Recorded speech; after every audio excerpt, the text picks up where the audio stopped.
I want to start by telling you a story of something that happened in New Zealand. We were in Queenstown, New Zealand. Actually, yes, we were in Queenstown, and Tim Omi, one of the people from Spirit Tours who helps us do these trips, he got the news that an uncle's family had lost their house in the Paradise, California fire. They had had a loss last year in a fire as well, a family member. So there was a great deal of conversation around that and prayer. But good enough, the message came to him that the family was safe. The house was burnt to the ground. The family was safe. And that a woman had opened her home to them and said, I'm going to be out of the country. You can stay in my house for at least for a while I'm out of the country, and you get yourself, you get your feet under you.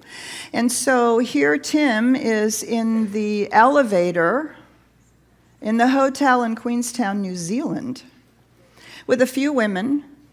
He's wearing a t-shirt or a ball cap or something that identifies him from California, and they start talking. Oh my God, where are you from? Oh, we're from California. Oh, and the fires, and oh yes, and the woman said, and I just opened my home to a family.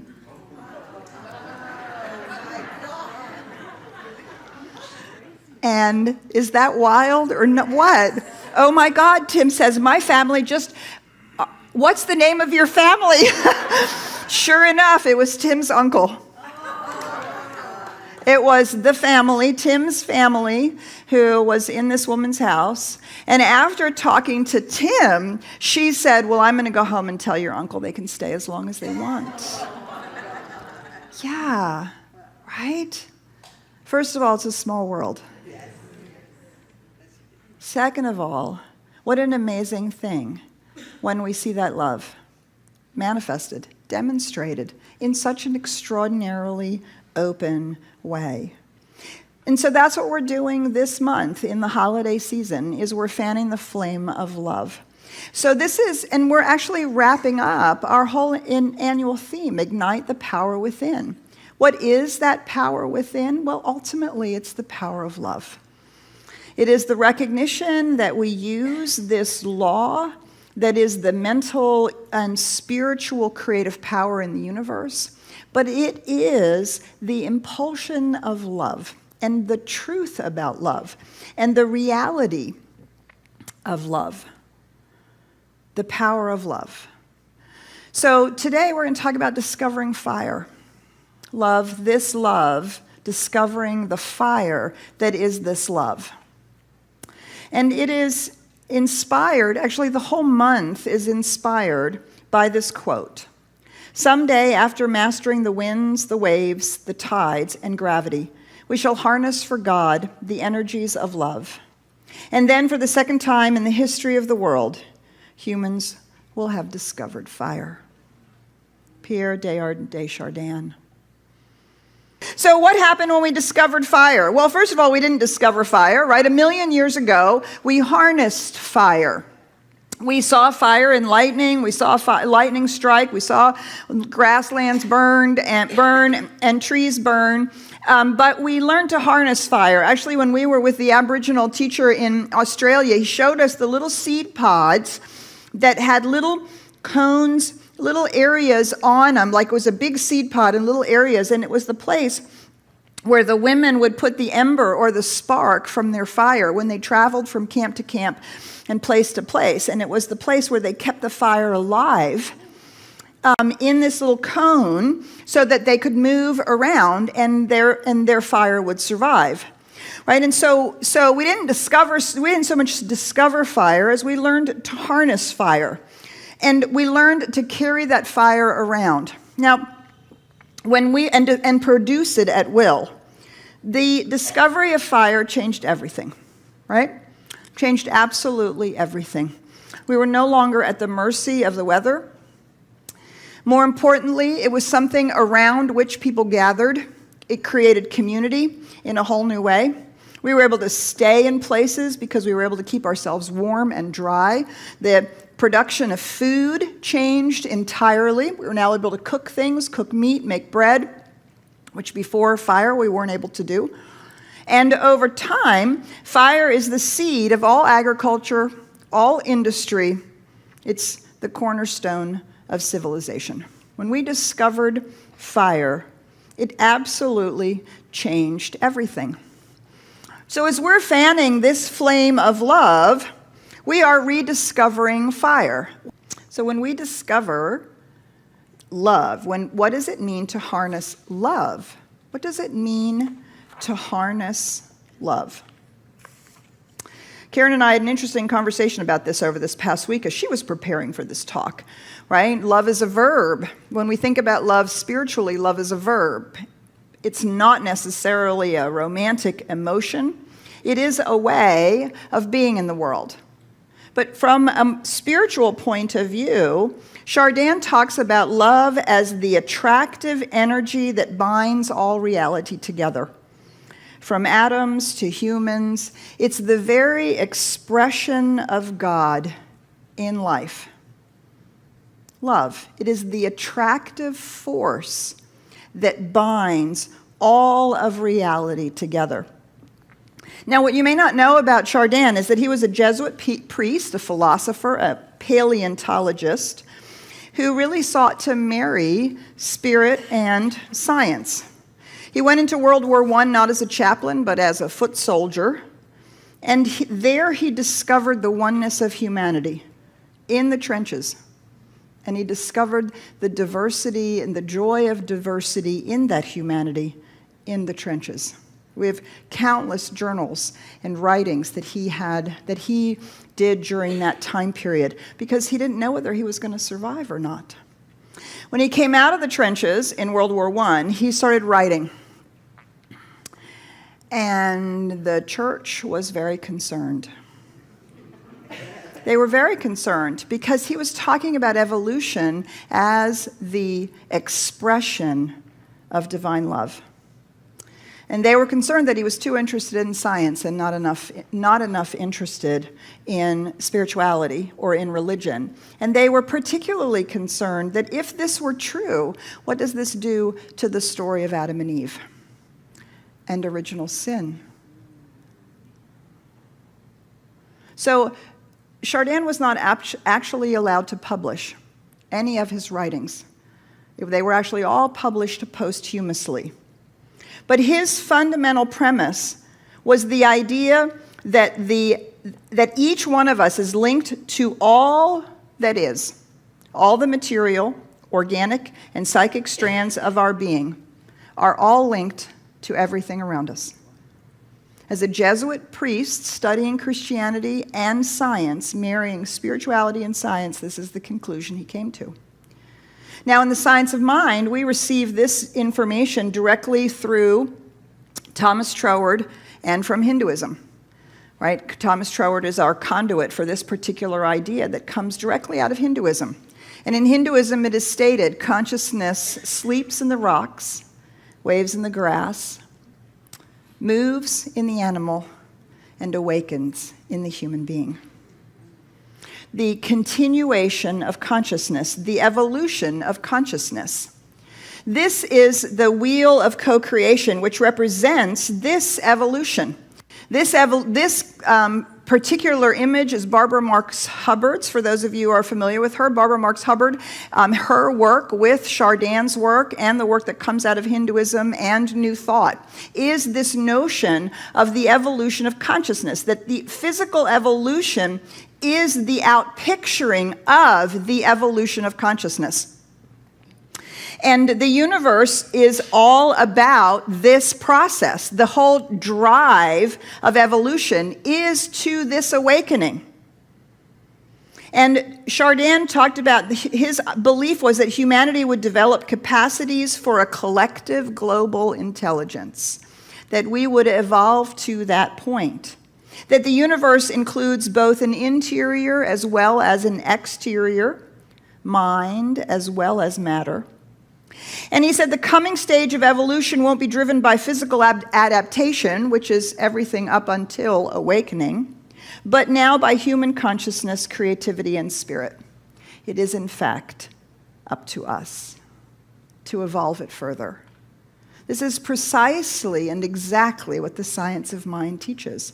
That in us, the universe has awakened to itself, that we are the individualized expressions of that life. And from here, we are free to choose, to create, to become, to express in whatever way seems best to us.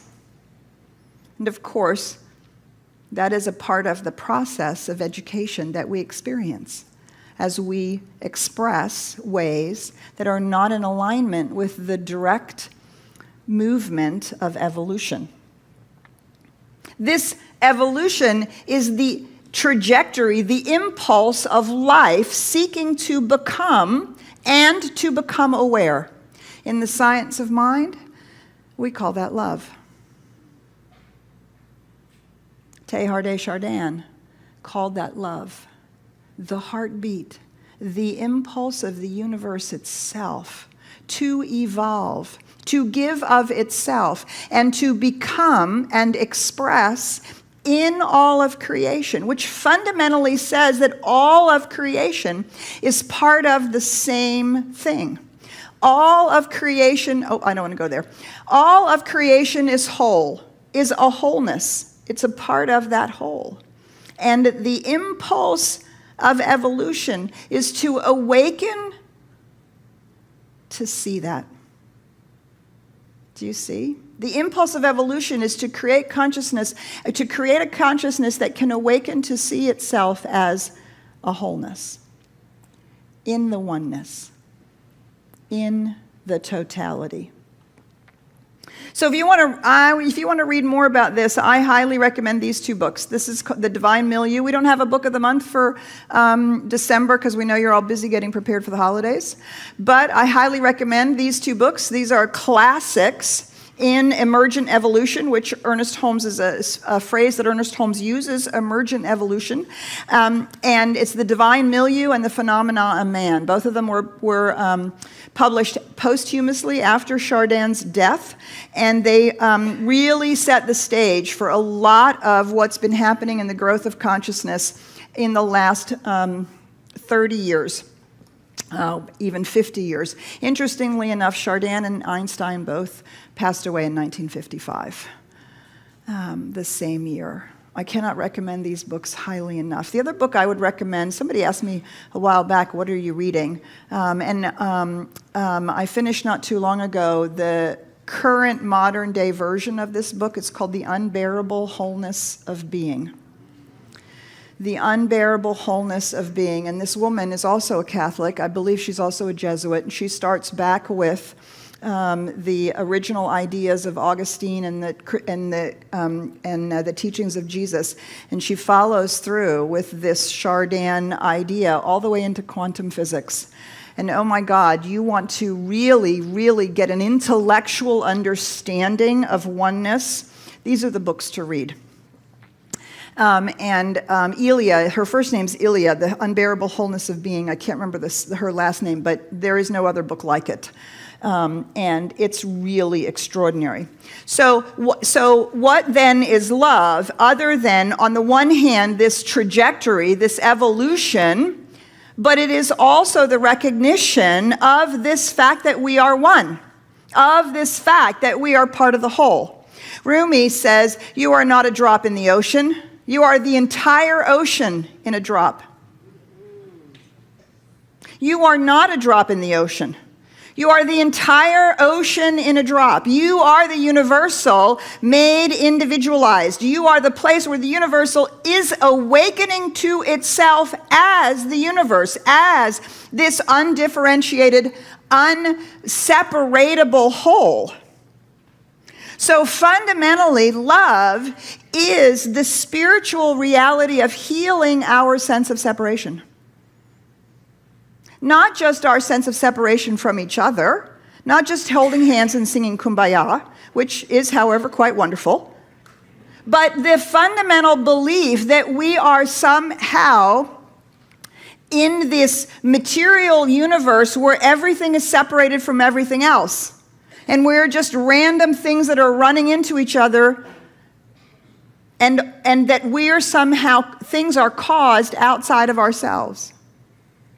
Do you see? Love is the healing of that sense of separation. That you out there are the self, the universal self is you, and I'm the universal self as me. So the same self, only individualized. Do you see? This healing of the sense of separation is a fundamental discovery of our oneness. But at a deep cellular level, again, not just this idea that we're going to hold hands and sing Kumbaya, but that we truly and utterly understand that the life that is being lived through not only every person, but all beings everywhere is the one life. All beings everywhere. That this is the one life expressed. We're not just living our own lives. We're not just living in one place or in one country. We're living on this entire earth. And this earth has a face, an identity. She's called Gaia, like a cosmic person. She too is part of the universal expression, as is everything on the earth and everything in the universe. Everything is an atom in the universe, if we would use that as a metaphor. Everything that we can point to is an atom of the whole, just as we are atoms in the body of God.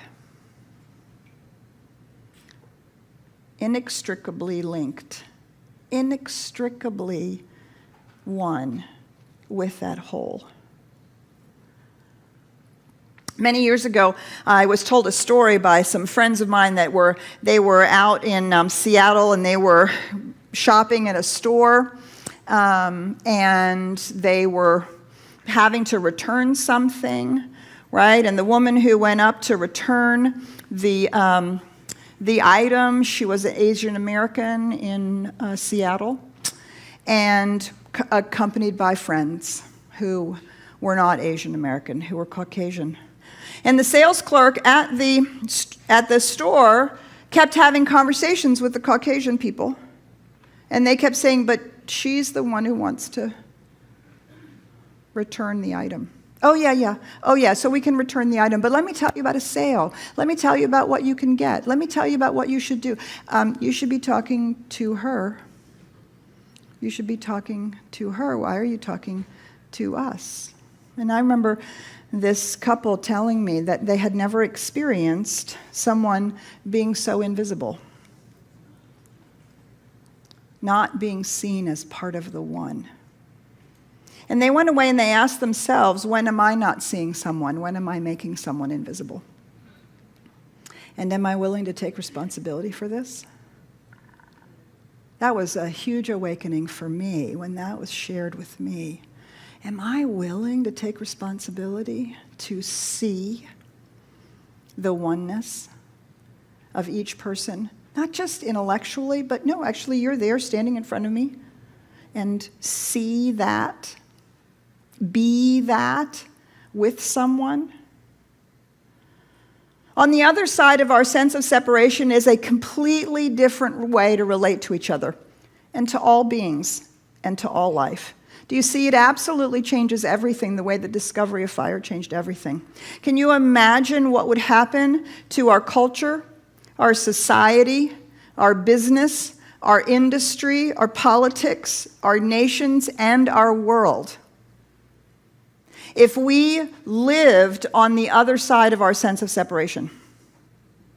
If everything that we did with others we did from the place of oneness. Every word, every act, everything that we paid attention to, whether we're talking about people who are different from us, whether we're talking about the care of our planet, whether we're talking about anything that we're doing, in any way that we're relating.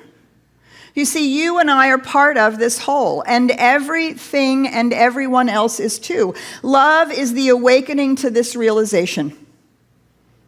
Love is the way we act as if this were true. That's the verb, love. Love ultimately, and as we act that way, love then continually heals our sense of separation. Do you see? Partly we act out of it because we know it's true, but in the acting as if it were true, we actually overcome that sense of separation, and we begin to stand on that other side in everything that we're relating to. Love is being committed to seeing and acting from the spiritual and human value that there is no separation, that we are one with each other, with all people, that we are one with the earth, we are one with all beings, we are one with all creation. So love asks these questions. If we are one family with all beings, including the earth and creation, love asks the question, how do you view the world and all beings? How do you see them? Not just intellectually see them, but how do you see them from a deeply relatedness place? And if we're one human family, Spirit asks, how do you act toward others and all of creation? Love asks, how do you act toward others and all of creation? If we truly knew that we were one, if we truly knew that we were part of the whole, love asks, how do you act toward others and toward all creation? And in our families, love asks, how are we to be together? In our families, in our communities, in our chosen family, in our biological family, how are we to be together? Do you see, I think this is the cornerstone of the family part of the holiday celebrations, right? We have religious aspects to the holiday celebrations. We'll be talking about it.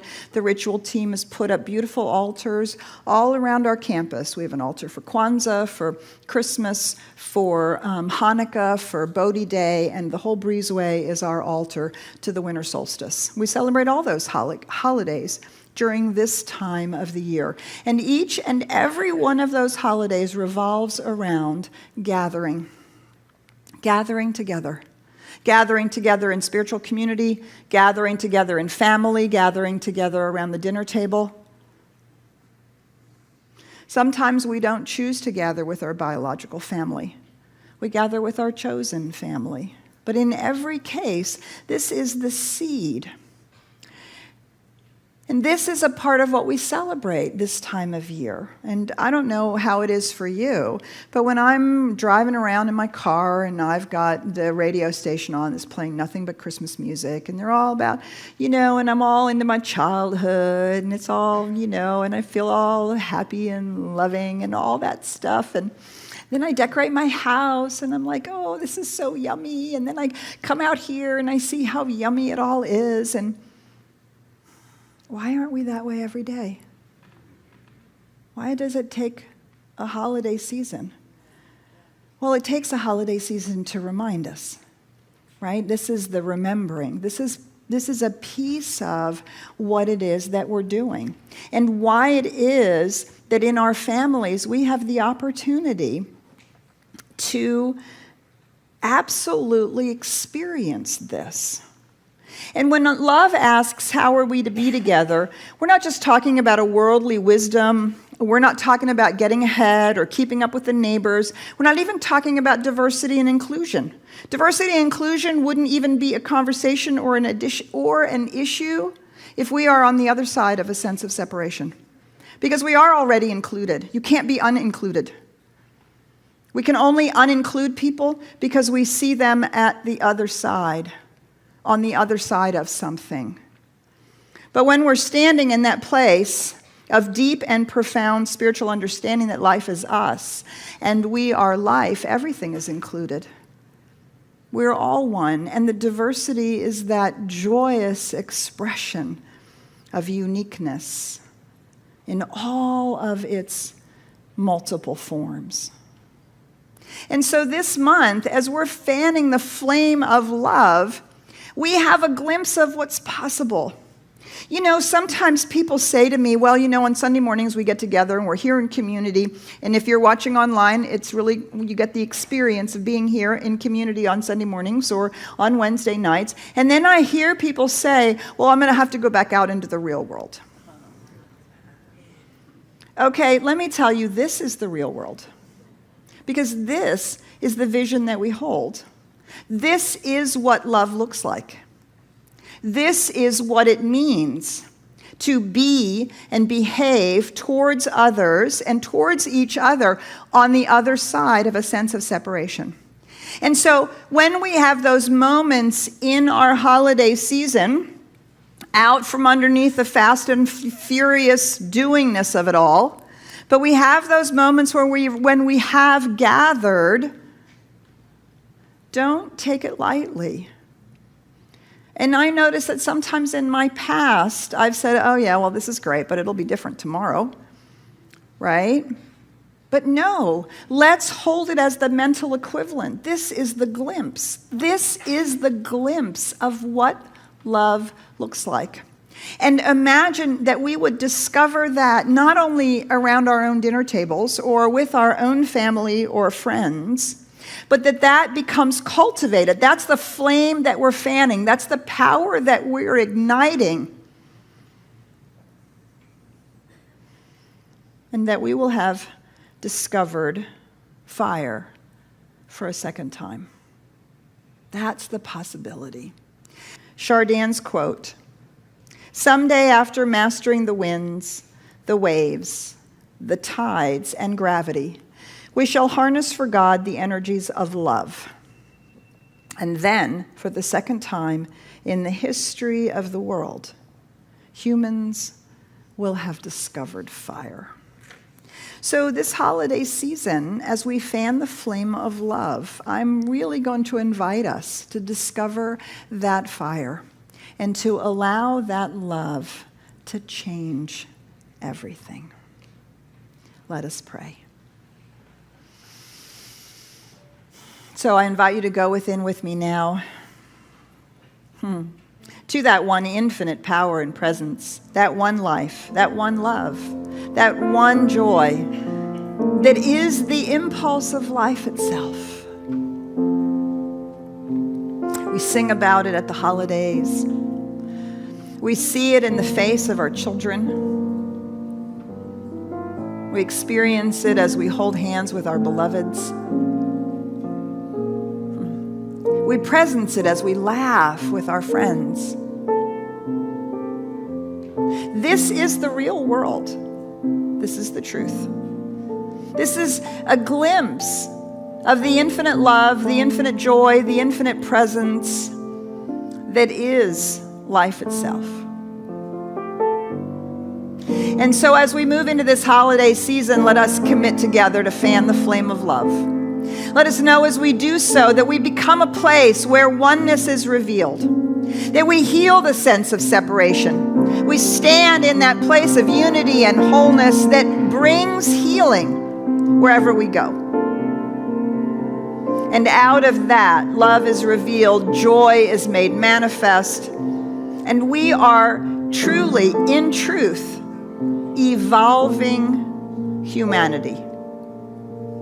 This holiday season, let us do more than put packages under a tree or give gifts around a menorah or drum under the stars.